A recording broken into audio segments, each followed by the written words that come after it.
এই মুহূর্তে অনিকেত মাহাতো, ডক্টর অনিকেত মাহাতো এবং ডক্টর কিঞ্জল নন্দ দুজনেই রয়েছেন আমার সঙ্গে। প্রথমে অনিকেত মাহাতোর কাছে যাব, কি বলবেন আজকে যে রায়দান ঘোষণার যে তারিখ ঘোষণা হয়েছে 18 তারিখ, যত দূর অবধি তদন্ত হয়েছে সেই অংশটায় সঞ্জয় রায়ের বিষয় নিয়ে, সেটা নিয়ে রায়দানের তারিখ ঘোষণা হয়েছে 2:30 নাগাদ রায়দান করা হবে 18 জানুয়ারি, কি বলবেন?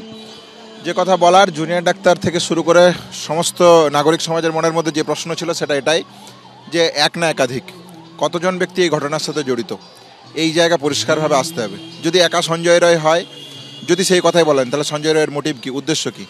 প্রাইমারি চার্জশিটে এভিডেন্ট ডিস্ট্রাকশন ইনভেস্টিগেশনকে হাসাপ করার যে কথা সিবিআই বলছে, আমরাও যে কথা আন্দোলনের বহু ফেজে বলেছি, তাহলে শুধুমাত্র কি সঞ্জয় রায়কে আড়াল করার জন্য এভিডেন্স ট্যাম্পারিং হচ্ছিল? সাম্প্রতিককালে সিএসএফএল যে রিপোর্ট এসছে সেখানে যে একাধিক ডিএনএর প্রসঙ্গ আসছে, তাহলে একাধিক ব্যক্তি জড়িত যদি হয়, তাহলে বাকিরা এখনও প্রকাশ্যে ঘুরে বেড়াচ্ছে কেন?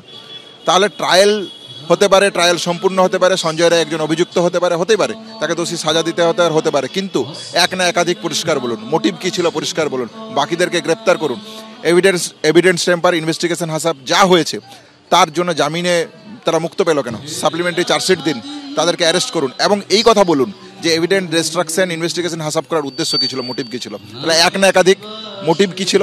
কেন এভিডেন্স টেম্পারিং ইনভেস্টিগেশনকে হাসাব করার পরিকল্পনা কারা করলো, তারা বাইরে কেন?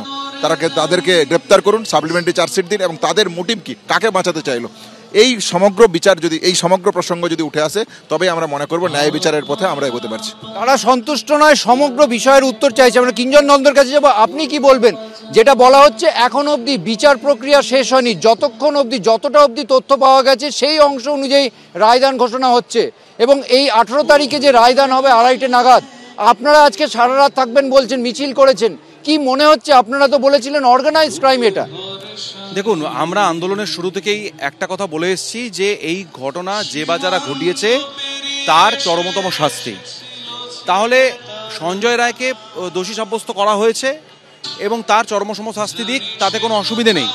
কিন্তু প্রশ্নটা এখানে যে সিএফএসএল এর যে তথ্য রিপোর্ট আমাদের সামনে এসছে, সেখানে যে অসঙ্গতিগুলো ধরা পড়েছে, যে শূন্যস্থানগুলো আছে, সেই শূন্যস্থান পূরণের কথা বা চেষ্টা, সেটা সিবিআই এর তরফ থেকে এবং প্রশাসনের দিক থেকে কোনো রকম কোনো চেষ্টা আমরা দেখছি না।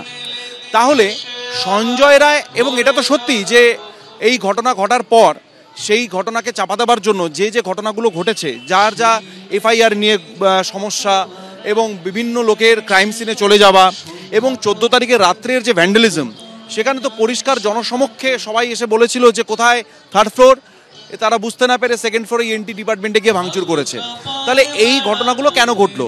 তাহলে সঞ্জয় রায় কে এমন ব্যক্তি যে তাকে আড়াল করার জন্য এত কিছু চেষ্টা? তাহলে এই ঘটনার মোটিভ কি? এই মোটিভটা কিন্তু আমাদের কাছে এখনো পরিষ্কার নয় এবং আমার মনে হয় এটা যতদিন না পরিষ্কার হবে, এই ঘটনার পেছনে যারা ছিলেন তারা সসম্মানে এখানে ঘুরে বেড়াবেন এবং ভবিষ্যতে যেই ঘটনা ঘটবে না তার কোনো নিশ্চয়তা নেই। অর্থাৎ বুঝতে পারছো, তারা অসন্তুষ্ট, রায়দান ঘোষণা হচ্ছে, তারিখ দেওয়া হয়েছে, রায়দান করা হবে, সবকিছুই তারা শুনছেন, কিন্তু তাদের কাছে একটাই বিষয়, এত প্রশ্ন রয়েছে, কোনো প্রশ্নের উত্তর তারা পাচ্ছেন এবং সেই কারণে তারা পথে ছিলেন, পথে আসবেন। মানে আজকে দেখতে পাচ্ছেন সহকর্মী অঞ্জন বিশ্বাসকে দেখাতে বলবো, ঠিক আমার বাঁ দিকে এই মঞ্চ বেঁধে তারা এই অবস্থান করছেন, রাতভর অবস্থান করবেন এবং এই অবস্থানের মধ্যে দিয়ে তারা জানিয়ে দিচ্ছেন যে তাদের আন্দোলন চলছে, তাদের দাবি এখনো অর্জন হয়নি এবং যতক্ষণ না দাবি অর্জন হচ্ছে, যতক্ষণ না তাদের এই প্রশ্নগুলো পূরণ হচ্ছে, এই আন্দোলন তারা চালিয়ে যাবেন। আরজিকর মেডিকেল কলেজে ধর্ষণ এবং খুনের মামলায় 18 জানুয়ারি হতে চলেছে রায় ঘোষণা।